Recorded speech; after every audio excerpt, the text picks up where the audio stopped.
Welcome to the third episode of the Online Business Coaching Club. Actually, it's free, and I'm your host, Paul Evans.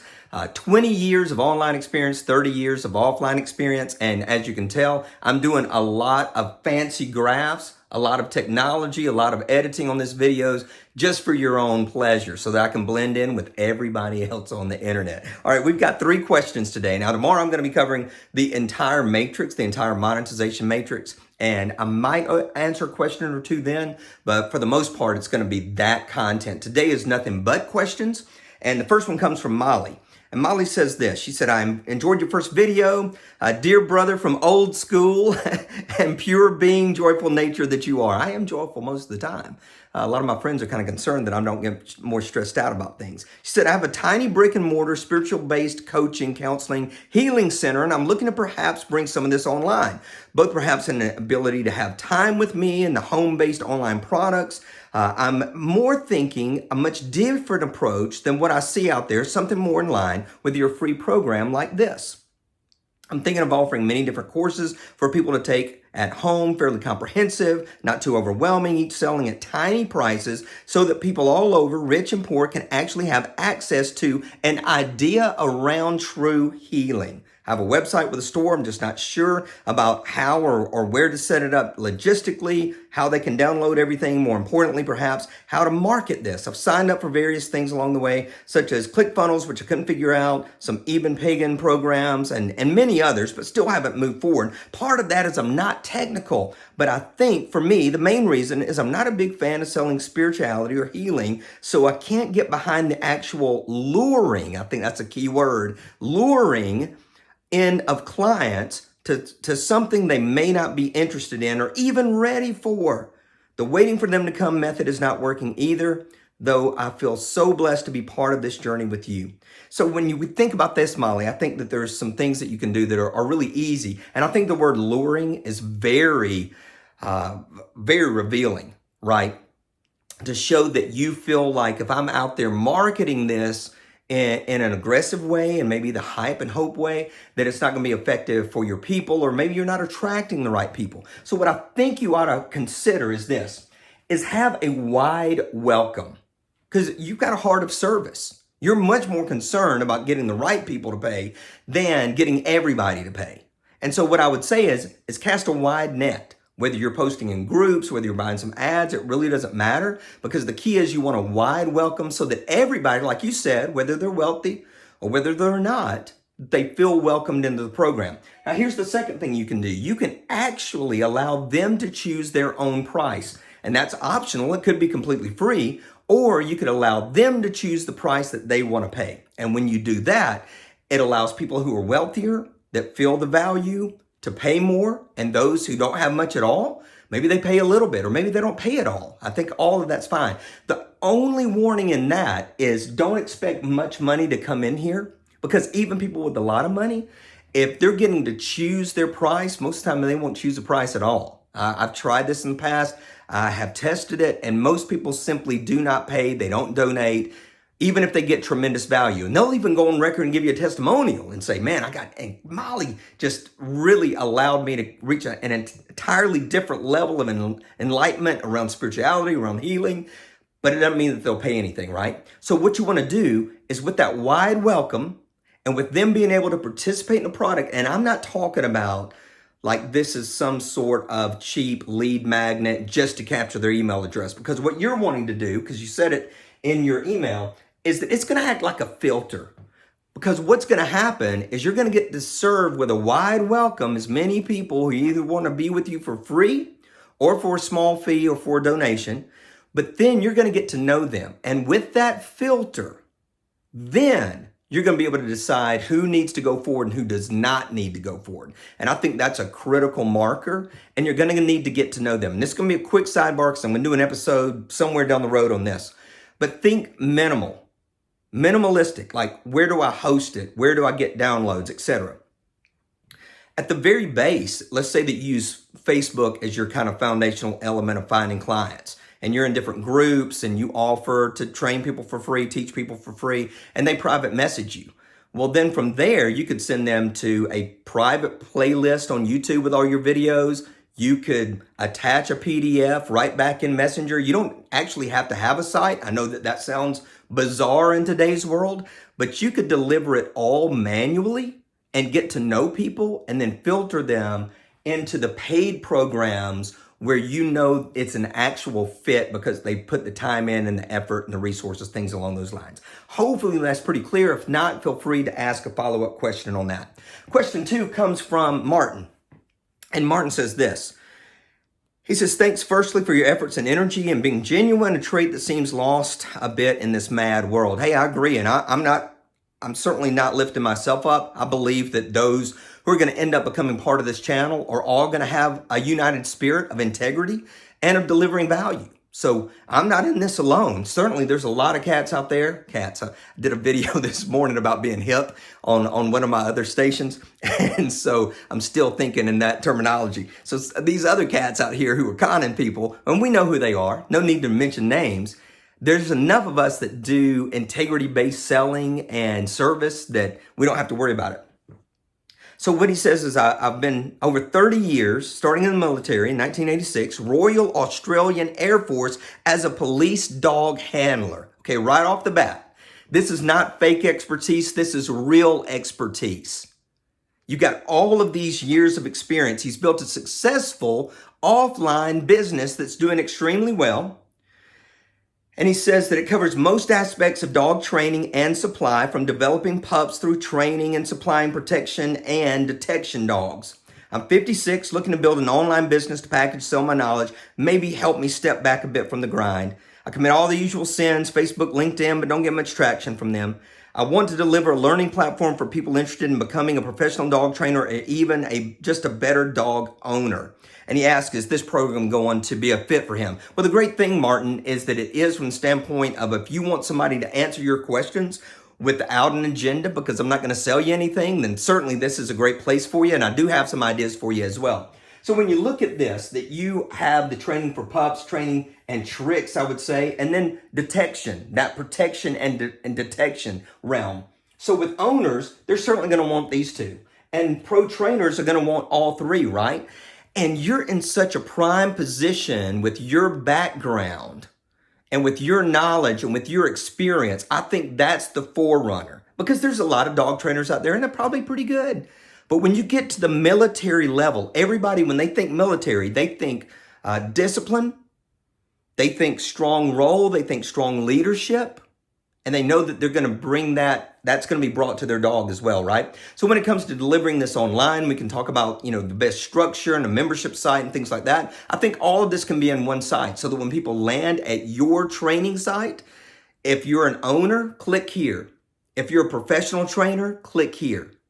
And that way all the options are available. And certainly with owners, I would say that that's going to be a small priced monthly subscription. And for the trainers, it's going to be a high priced, high investment for them to be able to work with you and learn what you have learned and how you have trained over the last 30 years. So I think that that's kind of critical from that piece. So certainly this can be taken online. There are a lot of people doing this, but I think it's your story that's going to separate you from the crowd. And doing a channel like this on YouTube, or really focusing on Facebook from pet owners, or renting a professional trainers list and doing a mail out, all of those things are possibilities. So great work on how you've built this business offline. Look forward to helping you bring it online. But those are just a few ideas right out of the gate. And then the final question today is from Kevin. And it's pretty long, so I'm going to try to really distill it a little bit. And we'll be working off this incredible chart right here, technology galore. So Kevin, I've known for years. And if you notice some of the comments on the very first video, it's a lot of people who've been on my email list for years. I've never really done anything on YouTube. I posted videos through the years, but I've never promoted them. I've never really sent them out. And so this is my first time really getting out there and hopefully taking a message that's going to connect with the market. But I'm familiar with Kevin. He was part of my $1 Million Keynote workshop training and online training as well. And he's been making some pretty good money each year since 2013. But what he wants to do is really put his knowledge to the test and start making more. So let's say that he's going to start a new niche. He wants to start by being able to make $1,000 and then $20,000 in this niche by the end of the year. So I think that's great. So his challenge is this. He's got 4 niches that he's interested in, and which niche should he go after? I think we all kind of feel this way. There are areas of passion and excitement and energy in our lives, and so we start thinking, I wonder which niche is best. And that's a huge question, because if you're analytical, you're going to go by the numbers. If you're passionate, you're not too worried about numbers because your energy is just going to slay the market, right? So a lot of it has to do with who you are. But based on what Kevin said here, we're going to talk about money and we're going to talk about impact. So he's got 4 areas. One is digital marketing for small business owners, Facebook, email broadcast, things along those lines. So this is something that would train small business owners on how to market themselves in the marketplace. It'd be a great membership site to have where monthly content is being added. And I mean, small businesses, I think 90% of all the businesses in the US make less than $1 million. 90%. So there's probably 30 million businesses in that category. So there's a big piece of the pie right there. Secondly, technology to help non-techie people. Okay, here's a challenge with this, just right off the bat, is some people do want to become techie. Some people really want to learn it. However, the most money is not with those people. The most money is with businesses and business owners, like you had in number 1. But the truth is they don't want to learn the technology at all. They just want somebody to do it for them, right? So that could be a challenge. Number 3, discovering your calling as a Christian. And I'll guarantee you there are a lot of believers out there who are like, if I could just discover my purpose, if I could find out what I'm really supposed to be doing. The challenge is a lot of them don't want to pay for it because they can either take it at their church or find it online. And so to really dive into something, you're going to need a protocol or something that's almost patented that produces a result that all of these other programs do not produce. So you got to come in with an angle on it that is really sharp enough for them to feel like I'm really discovering something different. And then 4th is Christian lifestyle. We want to speak to Christian families, help them with finances, family relationships, Christian lifestyle, family fun ideas, family travel, etc.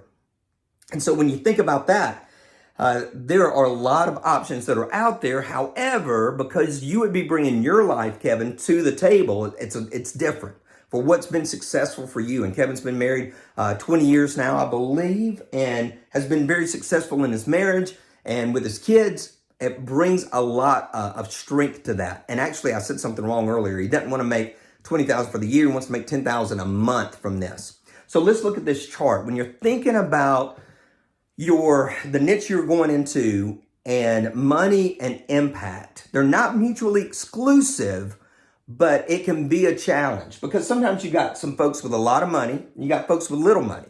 You got folks who are people that you're going to have a low impact on and people you're going to have a high impact on. So think about it this way, that if you've got high impact, but people have low money, and I would say that's that Christian lifestyle niche, you're going to have high impact because there's a lot of people here.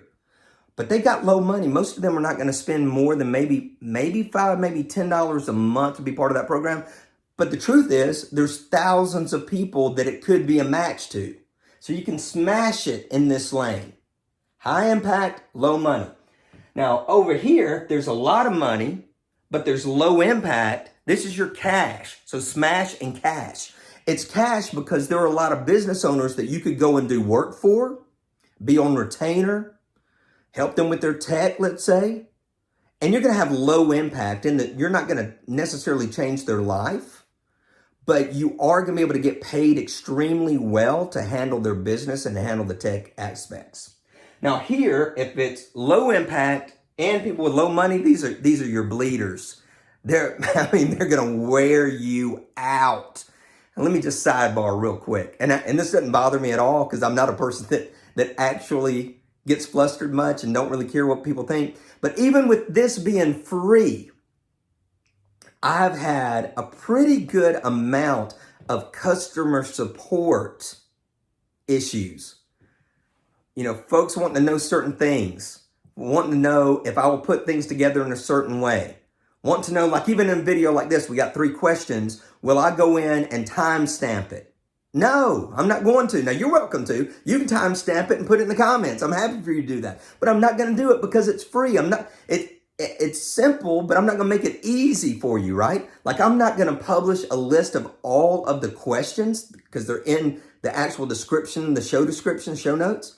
I'm not going to put all that out there so everything's so easy people don't have to think or search or figure things out. You've got to. This is business. Quit expecting somebody to hold your hand. It's bleeders. Because, I mean, low money, low impact, it's a tough group. I'd stay out of this area. Now, I'm not saying that about all y'all. Most of y'all have been a tremendous blessing. And I don't see that at all here. Because what I see with us, I feel like it's smash. It's smash. So bleeders and then there's leaders. Leaders, high income and high impact. And the reason that I say that is that you don't have to have a lot of people here. When you affect a company or a household or a community or a tribe from the top down, then you impact all the lives below them, right? So if you're working with a Fortune 500 CEO, you're going to be impacting thousands of lives by changing one life. And they also have the budget to pay you extremely, extremely well. So when you're coming in and you're looking at your niche overall, do you want to go after leaders? Don't want to go after bleeders. Do you have something that will smash or do you have something that will bring cash? So just kind of weigh it that way. There's not actually a right answer or even a best answer necessarily, but there is an answer in which you go, if I'm going to dedicate myself to this over the next 5 years, which one of these 4 areas would I wake up every single morning thrilled about serving that sector?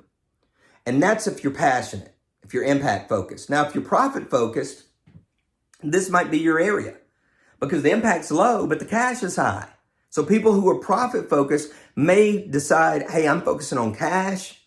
And folks who are more impact focused may focus on smash. And then people who are both focused may decide to focus at the top of the pyramid, hit the leaders, and allow that to trickle down. All right, so those are the 3 questions for today. Thanks for hanging out with me. Tomorrow we'll be hitting a lot about the monetization matrix and kind of the overall format and formula that I use for creating successful online businesses. Until then, success is not an accident. Be blessed.